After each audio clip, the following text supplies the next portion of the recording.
بالشقة المعاكسة لموقع الصاروخ يعني وين نزل. الله ستر والحمد لله فيش إصابات عندنا، بس الضربة في العقارات في البيوت يعني صاب عندي الصاروخ اخترق سقف البيت وأرضية البيت وأرضية البيت اللي تحتيه، وصل يعني ثلاث مراحل الأرض، 3 بيوت.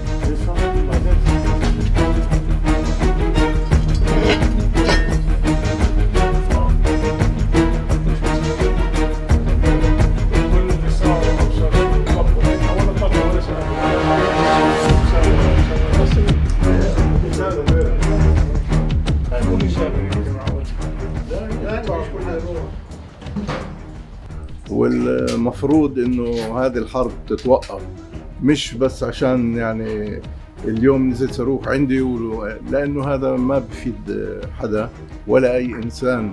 ممكن انه وعبر التاريخ كله كل حروبات العالم انتهت بالاخر على طاولة المفاوضات، فالمفروض انه هذه الحرب تتوقف اليوم قبل بكره.